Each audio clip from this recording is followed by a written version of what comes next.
Le juge lut. Zhu Erdin de Lingyang, nom de courtoisie Xiaoming, avait un caractère franc et généreux.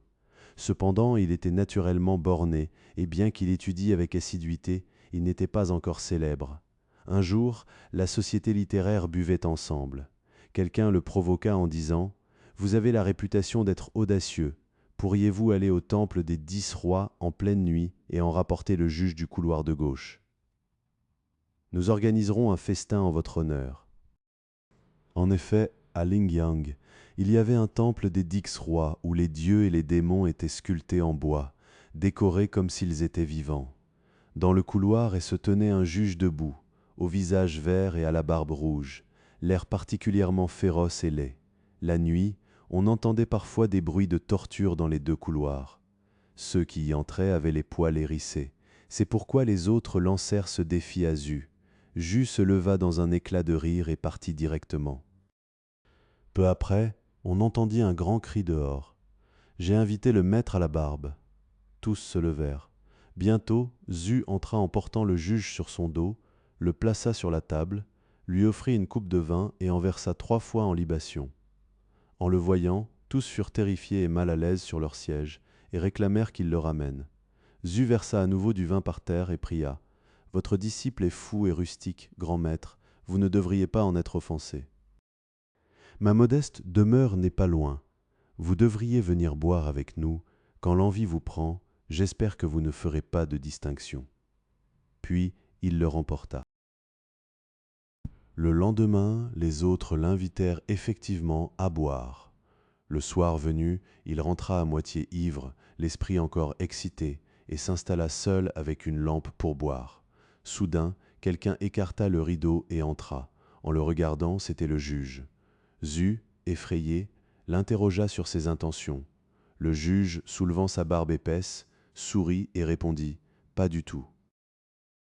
Hier, j'ai été honoré par votre noble proposition, et cette nuit, ayant un moment de loisir, je viens respectueusement honorer le rendez-vous d'un homme éclairé. » Zhu, ravi, le prit par la manche, le fit asseoir rapidement, se leva pour laver les ustensiles et allumer le feu.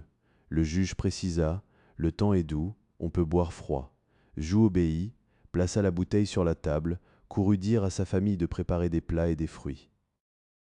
Sa femme, entendant cela, fut terrifiée et lui ordonna de ne pas sortir.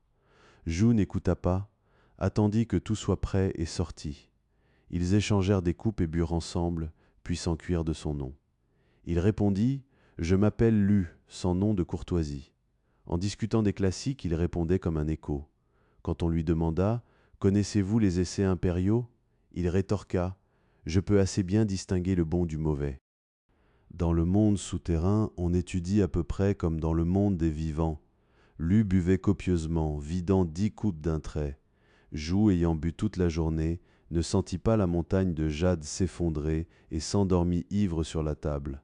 À son réveil, la bougie était basse et jaune et l'invité fantôme était parti. À partir de ce moment, ils venaient tous les 2 ou 3 jours, leur amitié devenant plus intime, parfois dormant pied contre pied. Zhu lui montrait ses brouillons, que Lu corrigeait en rouge, affirmant toujours qu'il n'était pas bon. Une nuit, Zhu, ivre, se coucha le premier, tandis que Lu continuait à boire seul. Soudain, dans son sommeil ivre, Zhu sentit une légère douleur dans les entrailles. À son réveil, il vit Lu assis gravement au bord du lit, ouvrant sa poitrine, sortant ses intestins et les arrangeant méticuleusement. Stupéfait, Zhu s'écria « Nous n'avons aucune rancune ancienne. Pourquoi me tuez-vous » Lu rit « N'ayez pas peur, je vous change le cœur pour un plus intelligent. » Il remit calmement les intestins en place, les referma, et enfin enveloppa la taille de Zhu avec un bandeau. Une fois l'opération terminée, il n'y avait aucune trace de sang sur le lit. Zhu sentit un léger engourdissement dans le ventre. Il vit Lu placer un morceau de viande sur la table. À la question de Zhu, il expliqua « C'est votre cœur. Vous écrivez lentement, je sais que vos pores sont bouchés. Tout à l'heure, dans le monde souterrain, parmi des milliers de cœurs, j'en ai choisi un bon pour vous l'échanger. Je laisse celui-ci pour combler le nombre. » Puis il se leva, ferma la porte et partit. Au matin, en examinant, la blessure était refermée. avec une marque rouge comme un fil. À partir de ce moment, ses idées littéraires progressèrent énormément, et il se souvenait de tout ce qu'il voyait. Quelques jours plus tard, il montra à nouveau un texte à Lu. Lu déclara « C'est bon. Mais votre fortune est mince, vous ne pourrez pas devenir très célèbre, seulement réussir aux examens provinciaux. » Zhu demanda « Quand ?» Il répondit « Cette année, vous serez le premier. » Peu après, il fut premier aux examens de district et aux examens provinciaux d'automne, il obtint effectivement le titre de Jingyuan. Ses anciens camarades l'avaient moqué. Mais en voyant ses copies d'examen, ils furent stupéfaits et, après s'être renseignés en détail, apprirent l'histoire étrange. Tous demandèrent à Zhu de les présenter, souhaitant se lier avec Lu. Lu accepta. Ils organisèrent un grand festin pour l'attendre. Au début de la première veille, Lu arriva, sa barbe rouge animée, ses yeux étincelants comme l'éclair. Les autres devinrent pâles, leurs dents claquaient, ils s'en allèrent peu à peu. Zhu ramena Lu chez lui pour boire. Une fois ivre, Zhu soupira. « Vous avez nettoyé mes intestins et mon estomac, j'ai déjà beaucoup reçu. Il reste encore une chose dont j'aimerais vous charger, est-ce possible ?» Lu l'invita à parler. Zhu expliqua. « Si on peut changer le cœur et les intestins, on doit pouvoir changer le visage. Ma femme, ma compagne depuis le début, a un corps pas mal, mais son visage n'est pas très beau. J'aimerais encore vous demander de manier le couteau, qu'en dites-vous » Lu rit. « D'accord, laissez-moi y réfléchir progressivement. » Quelques jours plus tard, il vint frapper à la porte au milieu de la nuit. Zhu se leva précipitamment pour le faire entrer. À la lumière des bougies, il vit qu'il portait quelque chose dans son vêtement. Interrogé, lui annonça « Ce que vous m'avez demandé l'autre fois était difficile à trouver. Je viens juste d'obtenir une tête de belle femme, je vous la rapporte respectueusement. » Zhu écarta le tissu et vit que le sang sur le cou était encore tiède. Lu lui ordonna de se dépêcher d'entrer, sans effrayer les volailles ni les chiens. Zhu s'inquiétait que les portes soient fermées la nuit. Lorsque Lu arriva, il poussa la porte d'une main et elle s'ouvrit d'elle-même de l'extérieur vers l'intérieur. Il le conduisit à la chambre à coucher où sa femme dormait sur le côté. Lu donna la tête à Zhu pour qu'il la tienne.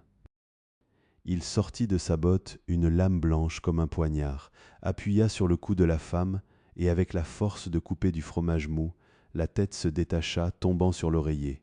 Il prit précipitamment la belle tête des mains de Zhu, la fixa sur le cou, l'ajusta soigneusement, puis la pressa en place. Ensuite, il déplaça l'oreiller pour caler l'épaule, ordonna à Zhu d'enterrer la tête dans un endroit tranquille, et partit. À son réveil, la femme de Zhu sentit un léger engourdissement au cou, et ses joues étaient rugueuses. En les frottant, elle trouva des traces de sang, ce qui l'effraya beaucoup. Elle appela une servante pour apporter de l'eau. La servante, voyant le visage couvert de sang, fut horrifiée. En lavant, l'eau du bassin devint toute rouge. En relevant la tête, son visage était complètement changé, ce qui la terrifia encore plus. La femme se regarda dans le miroir, stupéfaite et incapable de comprendre. Zhu entra et lui raconta tout. En examinant attentivement, elle avait de longs sourcils cachant ses tempes, des fossettes souriantes sur les pommettes, comme une personne peinte. En relevant le col, on voyait une ligne rouge tout autour, la couleur de la peau au-dessus et en dessous étant clairement différente. Avant cela, le censeur Wu avait une fille très belle qui avait perdu 2 maris avant le mariage. C'est pourquoi, à 19 ans, elle n'était toujours pas mariée. Lors de la fête des lanternes, elle visita le temple des 10 rois. Comme il y avait beaucoup de monde, un vaurien la vit et, séduit par sa beauté, chercha secrètement son adresse, entra la nuit avec une échelle, perça la porte de la chambre, tua une servante sous le lit et essaya de violer la fille. Celle-ci résista énergiquement et cria. Le voleur, en colère, la tua aussi. La femme de Wu entendit faiblement du bruit, envoya une servante voir, qui fut horrifiée en voyant les corps. Toute la famille se leva, plaça les corps dans la salle principale, la tête à côté du cou. Toute la maison pleura et hurla toute la nuit. Le lendemain matin, en soulevant la couverture, le corps était là, mais la tête avait disparu. Ils battirent toutes les servantes, les accusant de ne pas avoir bien surveillé, permettant aux chiens de la manger. Le censeur porta plainte à la préfecture. Celle-ci donna un délai strict pour capturer le voleur, mais après 3 mois, le criminel n'était toujours pas trouvé. Peu à peu, l'histoire étrange du changement de tête chez Zu parvint aux oreilles de Wu. Celui-ci, soupçonneux, envoya une vieille femme espionner chez Zu. Entrée et voyant la femme, elle s'enfuit, horrifiée, pour en informer Wu.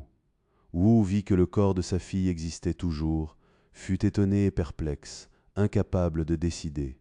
Soupçonnant Zhu d'avoir tué sa fille par des moyens hérétiques, il alla l'interroger. Zhu se défendit. « Ma femme a rêvé qu'on changeait sa tête. Je ne comprends vraiment pas pourquoi. Si vous dites que mon serviteur l'a tuée, c'est une injustice. » Wu ne le crut pas et porta plainte. Les membres de la famille de Zhu furent arrêtés et interrogés, leurs dires correspondant à ceux de Zhu. Le préfet ne pouvait pas trancher. Zhu rentra chez lui et demanda conseil à Lu. Lu assura « Ce n'est pas difficile, il faut faire parler la fille elle-même. » La nuit, Wu rêva de sa fille qui disait « J'ai été tué par Yang Danyan de Suxi, cela n'a rien à voir avec le Diaolian Ju. » Sa femme n'était pas belle. Le juge Lu a pris ma tête pour la lui échanger. Ainsi mon corps est mort, mais ma tête est vivante. J'espère que vous ne lui en voudrez pas. À son réveil, il le dit à sa femme, et elle avait fait le même rêve. Ils en informèrent donc les autorités. On enquêta, et il y avait effectivement un Yang Danyan. On l'arrêta, et on le mit au fer, et il avoua son crime. Wu alla alors chez Zhu, demanda à voir sa femme, et ils devinrent ainsi beaux-parents. Ils prirent ensuite la tête de la femme de Zhu, et l'enterrèrent avec le corps de la fille. Zhu tenta 3 fois les examens impériaux, mais fut chaque fois recalé pour des irrégularités de procédure. Découragé, il abandonna la carrière officielle pendant 30 ans. Une nuit, Lu lui dit « Votre vie ne sera pas longue. » Zhu demanda quand. Lu répondit « Dans 5 jours. Pouvez-vous me sauver ? Seul le ciel décide comment un homme pourrait-il agir en secret. » De plus, du point de vue d'un homme éclairé, la vie et la mort ne font qu'un. Pourquoi se réjouir de vivre et s'attrister de mourir ? Zhu trouva cela raisonnable. Il prépara aussitôt des vêtements funéraires et un cercueil. Une fois prêt, il revêtit ses habits de cérémonie et mourut. Le lendemain, sa femme pleurait près du cercueil quand Zhu apparut soudain de l'extérieur. Effrayée, elle s'exclama. Zhu la rassura « Je suis vraiment un fantôme, mais pas différent de quand j'étais vivant. Je m'inquiète pour toi, veuve avec un enfant orphelin, et je ne peux me détacher. » Sa femme pleura amèrement, les larmes coulant sur sa poitrine. Zhu la réconforta tendrement. Elle demanda « Il y a des histoires anciennes de résurrection. Puisque vous avez un esprit, pourquoi ne revivez-vous pas ?» Zhu répondit « Le destin du ciel ne peut être contrarié. » Elle s'enquit « Que faites-vous dans le monde souterrain ?» Lu m'a recommandé comme superviseur des affaires. On m'a donné un titre officiel, ce n'est pas pénible. Comme elle voulait continuer à parler, Zhu l'interrompit.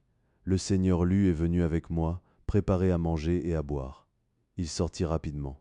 Sa femme suivit ses instructions. On entendait des rires et des échanges joyeux dans la pièce, des voix claires et hautes, comme de son vivant. À minuit, en regardant, il avait disparu sans trace. Dès lors, il venait tous les 3 ou 4 jours, parfois restant pour des moments tendres, s'occupant des affaires domestiques quand c'était pratique. Son fils Wei, âgé de 5 ans, était toujours pris dans ses bras. À 7 ou 8 ans, il lui enseignait la lecture sous la lampe. L'enfant était intelligent. À 9 ans, il savait écrire. À 15 ans, il entra à l'école du district, ignorant qu'il n'avait plus de père. Peu à peu, les visites devinrent plus espacées, venant seulement au début du mois ou à la fin. Une autre nuit, il vint et annonça à sa femme « Aujourd'hui, je vous fais mes adieux éternels. » Elle demanda « Où allez-vous » Il répondit « J'ai reçu l'ordre de l'empereur de Jade comme ministre du mont Taïwa, je vais partir loin. Les affaires sont nombreuses et la route est longue, donc je ne pourrai plus venir. » La mère et le fils le tinrent en pleurant, il les consola. « Ne faites pas ainsi. Mon fils est déjà grand, la famille peut encore survivre. Y a-t-il des couples qui ne se séparent pas après 100 ans ?» Se tournant vers son fils, il lui recommanda « Sois un homme de bien, ne salis pas l'œuvre de ton père. » Dans 10 ans, nous nous reverrons. Il sortit directement par la porte et depuis, on n'entendit plus parler de lui.